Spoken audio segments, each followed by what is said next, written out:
करण्यासाठी तुम्हाला फक्त इथं PF टाईप करायचं आहे. त्याच्यानंतर तुम्हाला इथं मेंबर होमवरती जाणार आहे. त्याच्यानंतर तुम्हाला इथं UN नंबर टाईप करावा लागेल. 018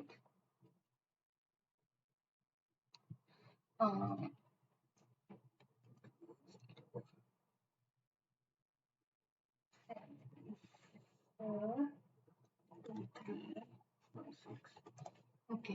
आणि नंतर इथं तुम्हाला पासवर्ड टाईप करावा लागेल.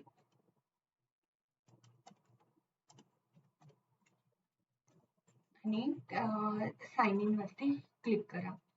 आणि त्याच्यानंतर तुम्हाला एक OTP येईल आणि तो OTP इथं एंटर करा.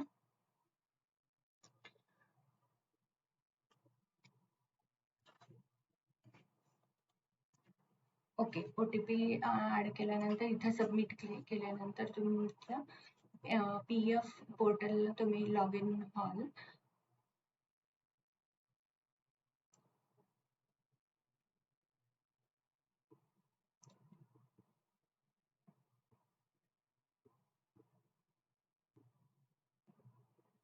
ओके.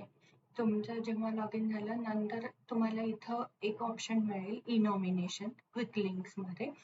सपोज इथून गेलो नाही तर इकडे एक मॅनेज म्हणून टॅब आहे, तिथे क्लिक करा. मॅनेज नंतर तुम्हाला जर खाली आल्यानंतर ई नॉमिनेशन दिसेल. ई नॉमिनेशन वरती क्लिक केल्यानंतर आता इथं तुम्ही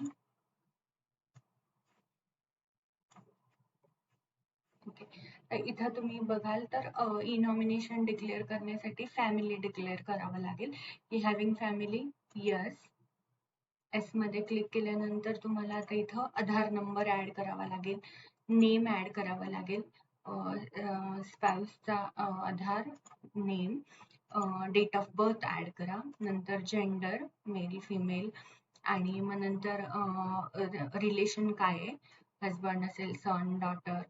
आणि मग नंतर इथं आल्यानंतर तुमचा जो ऍड्रेस आहे, आता ऍड्रेस मध्ये तुम्ही शॉर्टकट पण यूज करू शकता. इथं जर क्लिक केलं, इथं क्लिक केल्यानंतर तुम्हाला तुमचा जो ऍड्रेस आहे तोच तुमच्या नॉमिनीचा ऍड्रेस म्हणून इथे सिलेक्ट होईल.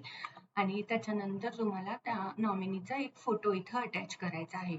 आता फोटो अटॅच करताना इथं लिमिट काय आहे फोटोची, तर 100 KB चाच फोटो तुम्ही इथं अटॅच करू शकता. मग त्याच्यासाठी काय करावं लागेल, तर एक फोटो घ्या, तो जीमेल मध्ये सॉरी गुगल मध्ये सरळ टाईप करा की resize this photo for 100 KB. आणि मग तो फोटो तुम्हाला 100 KB चा मिळेल. तो इथं क्लिक केल्यानंतर इथं चूज फाईल करायचं आणि जे तुमचा 100 KB चा फोटो तुम्ही रिसाइज केलाय तो सिलेक्ट करायचा आणि मग तो इथं अपलोड होईल. अपलोड झाल्यानंतर तुम्हाला इथं हे क्लिक करावं लागेल आणि हे क्लिक केल्यानंतर इथं सेव्ह फॅमिली डिटेल्स करणार आहेत तुम्ही.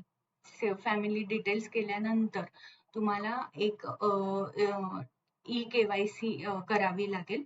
आता ई KYC करण्यासाठी तुम्हाला आधार नंबर वरती OTP येईल आणि तो OTP टाकला की मग तुमचं ई KYC फायनल अटॅच होऊन जाईल.